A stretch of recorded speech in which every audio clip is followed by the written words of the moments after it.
How you been, man? What's I mean, that? again, it's been a little I while know. since I've seen you. I mean, how are you? I'm all right. I turned 56 in November at and it was sobering. And then I had some family loss, and I had a pretty rough holiday. But I also remember thinking that it seemed like everyone else was having a rougher holiday, and so I'm really grateful that I despite some loss in my life and some family death and stuff. The support of the fans and my family, believe it or not, really, I think about you guys and I'm like, I had to miss a con, and it really helps me just heal and take my mind off my troubles when you guys come over so nice to me. So, and we all go through shit, including me. Yeah, But I think everybody else seemed to have a rougher holiday. So I feel for anybody who also, because from what I can tell, lots of people be losing people. So I found that out. A lot of my friends. So for anyone out there who's lost anyone over the holiday or at all, my heart goes out to you. And I love that we all share Dragon Ball together, and that makes me really happy because, like I said, I don't have children, so I consider all the Dragon Ball fans my children, and and it's just an honor to play this character that means so much to so many people for so many years, which was the plan from the get-go. But still, I'm glad it worked out so far. I mean, it's like you just said. I mean, you said you turned 56, so happy birthday. Thank you. But being Goku for 25 years, I mean, that is literally almost half your life, Sean. Yeah, I have to think about, in terms of my personality and how I approach, in terms of how I am as a person, Goku and Dragon Ball affected me so much, I have to think about my life before 1999 and play memories of how I felt and who I was and to remember. It's a very surreal thing, unless I hyper-commit to stuff. And you know what's funny? I am going to go on a soapbox here for a little bit, just a little bit, because I want to talk about my uncle who passed. And I'm only doing this to relate it to why I do what I do, and maybe it can be an effective thing for any of you who are doing art. Sometimes I get criticized for saying I take this too seriously. There's a specific reason I do. There are specific reasons I take Goku and playing this character so very, very seriously. And my uncle's passing reminded me of this. Now, my uncle, I'm going to not talk too much about my family because it's, I think, a little selfish, but I think you guys will relate in that he was a teenager when I was born. I was born on my mother's 20th birthday, and he was my mom's younger brother. And he became quite a prolific musician. He played with Garrison Keillor in Lake Wobegon days in the Midwest. He's a very well-known bluegrass player. And when we were little boys, my uncle would play these really psychedelic 60s records. He'd play Black Sabbath. He would play anything wild and crazy from Britain in the 70s and just scare the crap out of me and my brother. And it really just twisted my mind open and opened me up to art in a way that was really profound, like for me. It really changed just his approach to music and his approach to, and I only spent about a good 10 years off and on with him, and then I moved away, and we were, as a family, a bit estranged for a while.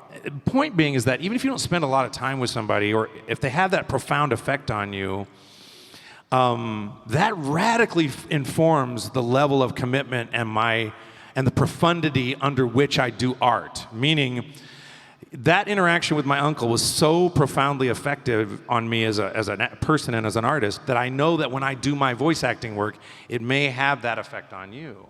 And if it does, I'm not out here, putting out fires or, chasing down criminals or doing surgery.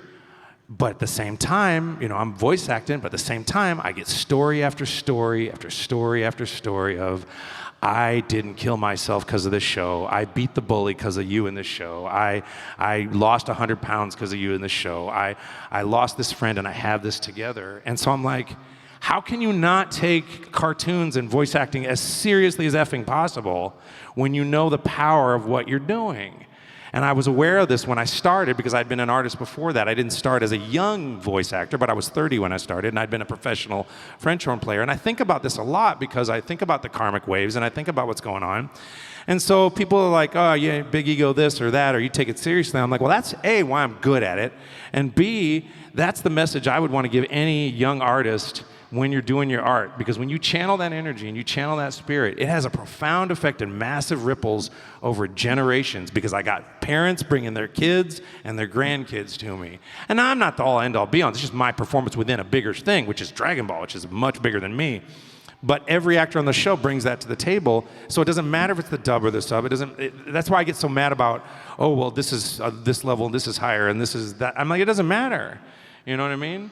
And so when my uncle died, I had this idea around the realization that every little thing you do and every little thing you do as an artist or as a performer can have a massive effect on one person, 10 people, 1,000 people, it doesn't matter. It just matters if it's an effect. And so if one person is uplifted by something I did on Dragon Ball, then I'm done. That's all I need. I need one. But the fact that this room's full, and the fact that, well, mostly full. I'm going to talk about crowd sizes. Sorry, and sorry, no offense to anybody who's, but you got to do the impression. So, it just, that's what I've been thinking about the last month. And I can hear it in your voices when you come talk to me, and I'm grateful that you guys, feel so profoundly affected by the dub of Dragon Ball, And so when I got on the show, I didn't think, oh, I'm just the dub actor. I thought, okay, that's cool. They do it in Japan. I need to make this real. This is as serious as Dan Castellaneta playing Homer Simpson. It doesn't freaking matter. You have to have that level of commitment. And so that's why I am the way I am. And people want to say it's pretentious or highfalutin. I have critically analyzed the karma under which it resides. And so I know it's real. And if you take this advice in your own art, you will do well, especially if you're true to yourself. So that's my opening reflection honorific of my Uncle Brian Neal, and how I miss him. So, No, that's excellent. Thank you. Because I'll try to keep the rest of it light, and we'll do questions. I mean, you're absolutely right. I mean, there's definitely people out there. Anybody affected by Dragon Ball? I mean, at some point in time, something you did. Well, when I'm in the booth, I'm thinking of some kid who's got a cereal, and maybe his parents fighting. Yeah. That warm fuzzy space where you got your cereal and God, I'm gonna hold it together. It's that special moment where a kid is open to influence and power that it requires enormous responsibility, right? And I remember feeling that way as a kid, and I didn't have the best home life, right? So you got some kid who's not afraid of whoever's abusing them for 22 minutes because they're watching Goku, or that becomes an archetype for an EMDR session, which therapists have told me kids have used Goku for EMDR, and I'll talk about that later if you don't know anything about eye reprocessing and desensitization, which is a type of therapy that people do. They'll use Goku and other characters as archetypes. So that means it is important, it is profound, and that dub acting is not bullshit, and that it matters what we do in the booth, And that's something I've struggled with and fought for like 25 years, because the kid who's sitting there playing the game and believes Goku's real for 2 seconds might stand up to that bully. So, anyway, that's part 2. Now we'll take questions. Sorry. No worries. Let's go ahead and we can start taking questions. How did the passing of the maker of the series, Toriyama, affect the making of the series? It's very similar to my Uncle Brian in a lot of ways, and it's not something I've talked about publicly. I did a panel right after his passing to talk about it. And I did a stream about it. I didn't want to talk about it right afterwards because I was thinking about Akira Toriyama Sensei's actual family. I didn't want to be part of the news cycle. I didn't want to be part of a series of quotes from other actors so people could manipulate and use it for clicks. I was thinking about Japan lost their boy. Like, we lose one of our boys, maybe Japan mourns LeBron James or anybody famous like that we might lose, or whoever, or Kobe, who we did lose. Anybody like that who's our boy, we feel it differently than other countries do. And I feel like they feel the same way. Like, that's their boy, and that's their son, And so I had to think about that for a while, and then I thought about everything I have, I owe to a guy who just had a pen and a staggering imagination. Just one guy, drawn in the 80s, and here's what it becomes. If that's not inspiring, I don't know what is. You know what I'm saying? And so I thought about that a lot, and I thought about what effect it's had on me, and how important it is to the world, and what legacy he might leave behind. And I cried because I was planning on doing a 25th anniversary extravaganza in March, which is the month I started, and he died on March 1st. And so I was like, I'm not going to do that. I got to go into silent mode. I got to respect him and respect the legacy of what he's given to the world. I mean, I'm just the dub actor for the English dub. This is a worldwide phenomenon, And I think how it affected me is, again, it reminded me of the power of one person, an imagination, and just a pen. That's it. Did you do the voicing for the characters in Sparking Zero? I did voice all the adult Goku forms. I put well over 100 hours into that game, probably even longer, because I was in 2024, and every Tuesday and Thursday I was in studio for 4 hours, so 8 hours a week every week. I was doing almost every week, all of 2024. So yeah, I put a lot of hours into that game, yeah.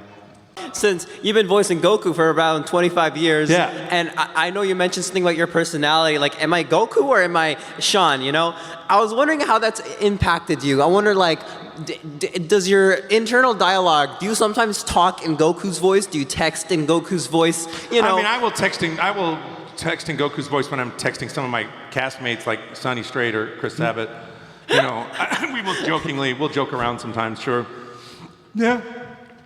It's more like this. It's not about whether or not I'm Goku or whether it's more about when you're associated with the character and you channel it all the time and you're feeling that energy all the time, you realize it's with you all the time. And so during the holidays, I actually was, so bummed out. I just completely I just completely broke up with having that spirit in my head for a while. Mm-hmm.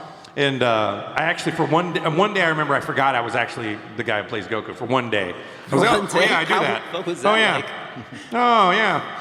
And it feels different. It feels like there's a ghost that leaves you and comes back to you. It's just how I experience it, Yeah. Well, thank you so much, Goku. You're welcome. And thank you as well for signing my thing. I don't know if you recognize me.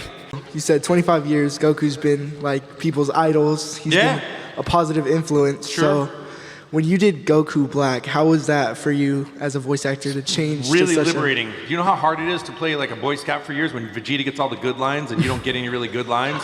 And you can't say things like, I can't wait to watch you die. That was fantastic. I got to channel all the evil I've been holding back. It was great. All right, thank you so much. Very liberating.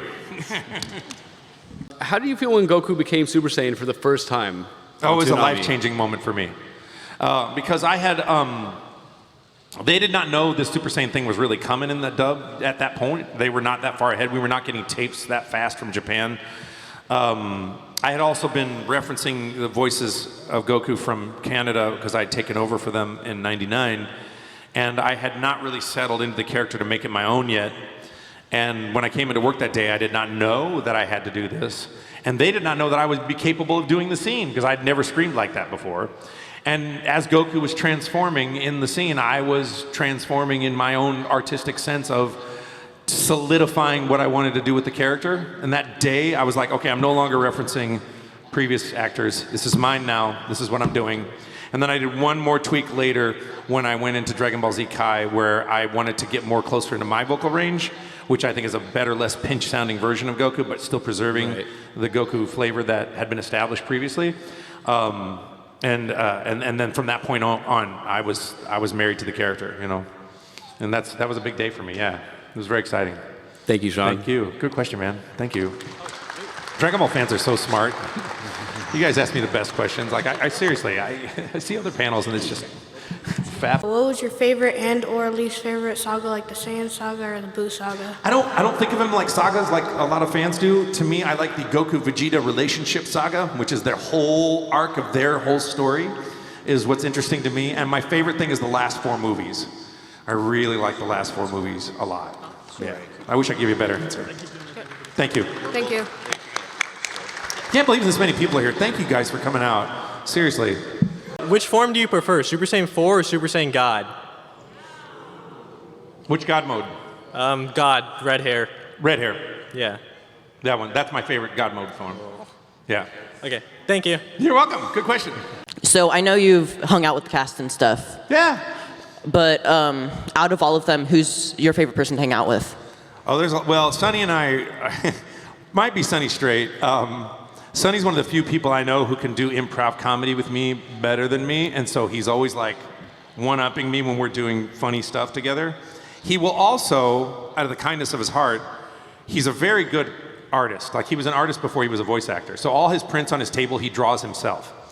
And I will call him in the middle of the night and go, Sonny, I got an idea for something I want you to draw. And he's like, look, I don't draw stuff just because you told me to. I draw stuff because I think it's funny and I think it's good and I'm inspired. I go, okay, this is a good one. I go, I want you to draw the Gandalf, and he's saying, you shall not pass, but he's saying, you shall not pass the gas. And he's putting a big cork in a demon's butt. And he drew it for me. And he sent it to me, and it's so funny. And he's like, you shall not pass the gas. And he's got a big cork in the demon's butt. He won't let him pass the gas. So, yeah, Sonny's probably, I was hanging out with him last night, actually. We improv with each other so well, So he's always a delight to be around. Yeah, thank you. Thank you. Do you remember a character you voiced called Black Doom? Oh, yeah, yeah. Okay, all right. So, what was it like being in the working in the Sonic franchise as a character that's having like a resurgence such as Black Doom? I'm surprised Black Doom's have a resurgence. I re-auditioned for the part, and for some reason they did not pick me. I suspect some political shenanigans, but whatever. Because I don't trust it, because I didn't trust the person that. There's a lot of things I didn't trust about it, but I did my part, and I'm kind of glad I'm not playing that voice because I lost my voice. To record that original game took me 14 hours, which I did over the course of the week. Where I'm talking like this the whole time, and I have to go way low and scream and yell. And already it's starting to make my eyes water a little bit. So I would do a few lines at a time. I went and saw 2 different doctors. I lost my voice. I had a Chinese doctor put 2.5-inch needles into my head, and I went to another doctor who told me the same thing that Chinese doctor told me for $1,000, and wanted to put me on steroids, which I would not do. And so, yeah, it was a very difficult role. So to see the resurgence is a little surprising, and fun and interesting, and whoever's having to do the role, if they got to do that voice, well, good luck, because it's hard to do. It's a hard voice to do. All right, thank you. Thank you. How does it make you feel that you're such an idol and an impact in today's society, and how does the pressure make you feel?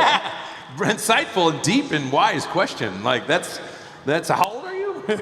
13. That's a 25-year-old or 30-year-old question. I love it. Impressive. First of all, the experience is surreal, which is one of my favorite emotions. When I first started on the show, I remember laying in bed at night thinking about how I'd seen them playing Dragon Ball in a store, and I pictured like kids who are listening to it and how their brains are growing and neural networks are going together and my voice is vibrating in there somehow. And I was overwhelmed with panic, Yeah. And so I don't, because I don't take in love well, I don't ever rest on I'm the shit, I mean, I will flex sometimes, but I tend to keep it humble because you cannot buy your own bullshit. That's the beginning of the end of your goodness. You know what I mean? You can't get too full of yourself, So to me, it's always like, when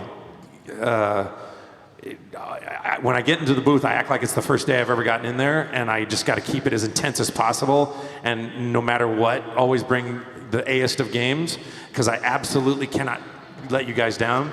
And not all my performances are perfect, and some of those are technical, and some of those are me. But I'm trying to bat a really high average. And if I approach it that way, or if I start taking in all this praise or whatever, I just think it would go to my head, and I wouldn't try as hard. So I take it in kind of with an arm's length, I'm like, thank you, got to go back to work. Now when I'm retired, I'll be like, give it to me, yes, give me the love. No, but no, when I'm in the game, I'm Goku still, so I'm in the game, so I got to stay focused on that. It's a little bit of a complex answer, but yeah, that's kind of where I'm at with that. And the pressure's enormous. You know what? I actually, this is a really good answer, I think, for you. What I despise about the situation is the fact that due to social media and because I represent a multi-billion-dollar brand, that I don't get to have an opinion online.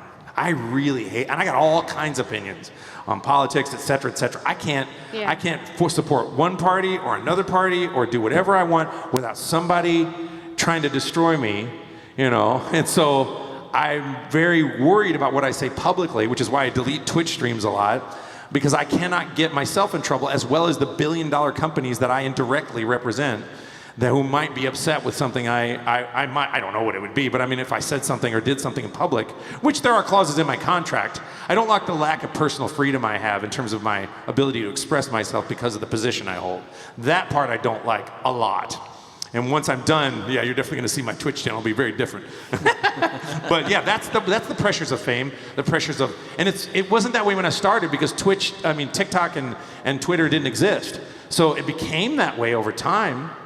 And I've come to abhor cancel culture because I don't think the mob should rule. So I believe in the rule of law. So it's frustrating that a lot of good people out there are losing their freedom or losing their jobs just because they screwed up once and were human and said something that pissed somebody off that got snowballed into a TikTok thing or a Twitter thing. And you as a young kid, you got to be really careful. You know what I'm saying? I'm sure parents are all over the parental controls on your phone. It's absolutely terrifying. So you're the future, kiddo, and the rules you make when you're an adult are going to impact the rest of us in terms of our safety when it comes to this sort of thing. So I don't know what your plans are, but save us all, please. Is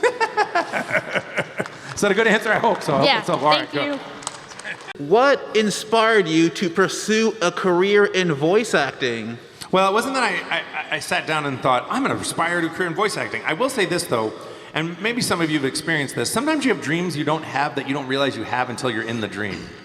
Okay, so what I mean by that is, when I was a little boy, I was obsessed with voices. I listened to Mel Blanc, or Blanc, however you pronounce it. I listened to Rich Little, and Bill Cosby, and Robin Williams, and Eddie Murphy, and Richard Pryor. Anybody who did voices, I was a big Rich Little fan. He still got it. He's still alive. He still got it. He does. He's an impersonator, and I was blown away by the fact that you could be a completely different person by changing your voice. I wouldn't have to be trapped in what I am, right? And I love that concept quite a bit, that I could just be whatever I wanted to be with changing voice. Now, the industry's changed since then, which is another thing I'm depressed about, that you have to be what you are when you're voice acting, which is completely dumb. And I don't agree with that at all. I believe the person who sounds right gets the part regardless of what body they're in. And that's my philosophy, because I don't believe there's any rules in art. So what happened was, I was a professional French hornist, and I was teaching music, and I was playing my horn in symphonies. And I had a person in my life at the time was like an actress, and she's like, you should audition for this show. There's a cartoon that you should audition for, and it's an ad in the paper. And I was like, yeah, I'm pretty good being a French horn player. I'm good. And she's like, no, you should do this. And so I called my friends who had known me to do voices all the time. And they're like, are you crazy? Why are you not auditioning for that? You'd be great at that. I'm like, because I like playing the French horn. And they're like, whatever, go do it. And so at the advice of my friends, who basically insisted that I go audition, I went and auditioned. And then after I got the part, I stepped into work, and I realized I felt like I'd come home. And even though classical music and playing the horn was the love of my life at that point, but this was even further beyond that, you know. And it just felt like it was something I was meant to do, you know. And that's why I think I'm bummed out about the fact that the industry has changed to the point where a lot of the passion I have for new voice. I still have great passion for Goku and great passion for the characters I've played. But when it comes to new auditions and stuff, and they start throwing things at me like, how many followers do you have? What's your ethnicity? I'm like, go to hell, you know? Like, I just don't want to do that. I can't feel good as an artist without someone standing over my shoulder and telling me what colors I can paint with. I'm not doing it. So I don't audition a lot, actually. I focus on Goku and my legacy roles and other projects I'm working on. But yeah, and that's why I don't teach voiceover. I don't want to ruin somebody's. I don't want somebody to have their heart broken like mine has. Even though I do think if you have a passion for voice acting, you should do it. Just know that it might break your heart. That's all. It hasn't broken mine yet. You guys have taken care of me, and Goku's taken care of me. So I'm lucky, but not everyone's so lucky. Thank you. Thank you. When you were gearing up and starting out as a voice actor and just trying to find your place in the industry, what was something that you did that helped you out a lot, or that you're really glad that you did? My first audition was Dragon Ball Z. I got the part, did not realize I was the lead, realized it was a career I wanted to do. I immediately made plans to move to New York or LA to pursue the study of voice acting and perfect my craft and do more. Instead, I ended up chasing a girlfriend to New York and not studying acting, and ended up directing dubs for NYV Post, which is how I learned better acting, because I was directing all the best talent in town all the time. I was directing everyone. And the best advice I can give anybody is when I went to work for NYV Post, Michael Sinter-Nicholas was like, I'm going to get you an engineer and a writer. And I said, I don't want either of those things. I'm going to write it, I'm going to engineer it, I'm going to do all of it, because I need to know this inside out. And so by write it, I mean I'm adapting scripts from translated Japanese. I'm not creating it from scratch. And then engineering, I wanted to learn that too. So if I walk into a studio, I can do every single job you can do on an ADR session or any kind of dub, including mixing, with the exception of drawing the show. Because That's awesome. I think as an actor, a voice actor, you should know the entire soup to nuts. So if when I teach voiceover, I don't just teach voice acting. I don't teach very often, but when I do, you're going to learn how mics work. You're going to learn how sound works. You're going to learn how frequencies work. You're going to learn about second and third order harmonic distortion. You're going to learn about mixing. You're going to learn about recording. And then we're going to talk about voice acting. And then we're going to learn the whole soup to nuts. Yeah. Because I get frustrated when I'm working with a voice who doesn't know their gear. And I'm like, you got to know your shit inside and out. So. And when you do that, you're unstoppable. You know I hope I could get in with one of your classes if if you're doing that sometime soon. I get asked to teach. I've taught a little bit, and I have mixed feelings about it, because I don't like the idea of charging money for something that may not benefit you. So I thought of doing a system to where I only take 2 or 3 special people and teach them for free or something, like a mentorship. But I haven't worked that out yet, but I do get asked to teach a lot.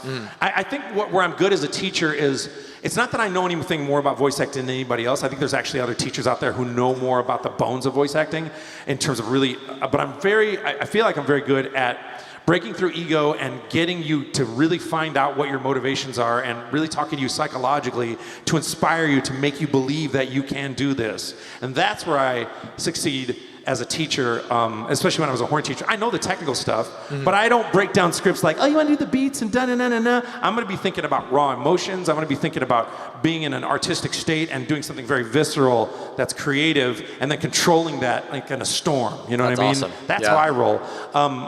It's very pedantic. Like when I learn accents, I don't watch those YouTube videos like, okay, when you're doing an Arabic accent or when you're doing a Spanish accent, you're going to do this with your diphthong and this with this. I don't do any of that shit. What I do is I find a native Arabic speaker, a native Spanish speaker in their or German or whatever, and I find them who can speak English with an accent, and then when I'm practicing the accent, I will play the real language in my ear while I am recording in English a German accent, for example, and I've got somebody in my ear going, Fästchen, Fliegen, Flaggen, Schnorchen, Flaggen, because all the flavors of the German accent are interacting with my brain as I'm doing the English. So it messes with me a little bit, but I try to immerse myself in as if I lived in that country more than I do thinking about, I don't do left brain art very well. I don't break, and there are artists that do.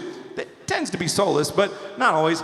And there's a time and place for your left brain versus your right brain when you're, and that's an old, by the way, that's been disproven, but I'm using an old metaphor for creativity versus logic, but that's actually not true anymore. It's not really truly left brain, right brain. But so I don't want to be scientifically inaccurate. But yeah, that's how I would approach it if I were going to do it. I hope that answers your question. Yeah, that's awesome. Thank you so much. You're welcome. I was asking, do you have any advice or tips for anybody that might want to get into voice acting as well? Don't ever gossip and don't piss anybody off. Honestly, I believe it. Make friends with it. I kept it real the whole time and screwed myself. So don't keep it real. It's hard for me to give advice because I don't like the way what's going on in the industry. I figured that. My only other advice would be do not lose the childish love of getting in that booth and getting in the sandbox and making voices. And don't worry about the other bullshit. Be a stoic. Don't think. If they're going to do whatever, let them. Just don't be a stoic. Don't think. You got to stay focused on the game and focused on the character you're doing in the booth. I even had a discussion with my agent recently. I was like, I just want to get in the booth and fall in love with creating voices again. Now, when I get into Goku Sparking Zero, it's on. But I'm talking about new roles I do, where I'm looking at what they're sending me and I'm looking at what to do, and I'm like, how can I get excited about this when I know they're not going to pick me for this other logistical reason that has nothing to do with my acting, right? Yeah. We got to forget about that. You have to. The best work and the best things you can ever do in that scenario are to be absolutely passionately in love with, because when I used to get auditions, when I lived in New York, when I would get an audition in my mailbox, I would get excited. I'm like, I get to play in the booth? Doesn't feel that way the last 5 years or so, except when I'm doing Goku or a role I've done before. But when it's new stuff, I want to get that back. And one of the ways you can get that back is studying other art forms. Take up another instrument, do something else. For me, what I really want to do that I think is going to help me a lot is I'm going to take an improv class. I want to work with other actors directly. I think I've been in the booth too long as a solo person, which might be useful to you. Acting with other actors gives you energy and ideas that you can't get in the booth solo. And so I haven't spent a lot of time acting with other actors all the time, like on-camera people do. Mm-hmm. And I think that would be a real benefit to me in terms of inspiring me to do more, voice acting in the booth, as well as stretching my legs as an artist and doing other things like that. So that's my advice to you. Thank you. Actually, me and my friends do that online on Twitch. We actually voice act. You do what? We voice act on our Twitch channels. What do you mean? How do you voice act on Twitch? So we have people that write scripts for us, and then we do the scripts live. That's a good idea. And here's another reason that's good, because one of the things I do as a performance artist when I was a professional French horn player, there's a lot of bioscience around it. And so what I would purposefully do is play in front of people that make me real nervous, knowing that my body is acclimating to the adrenaline and the synaptic pathways that are being created by doing that, so that when I go stand on a stage, I'm not nervous. So now when you're doing all this voice acting on Twitch, and there's hundreds or thousands or whatever people following, and it might get propagated millions of times, that's going to cause some performance anxiety. What's great about that is once you get used to that and you get a real audition, you won't even be phased. You'll be like, I can do this, no big deal. And then you can focus more on the performance. You see what I'm saying? Yes, sir. Because your body's acclimated, Have a good day. Yeah. Thank you. Good luck, man. Yeah, man. I hope I can work with you. That'd be fun.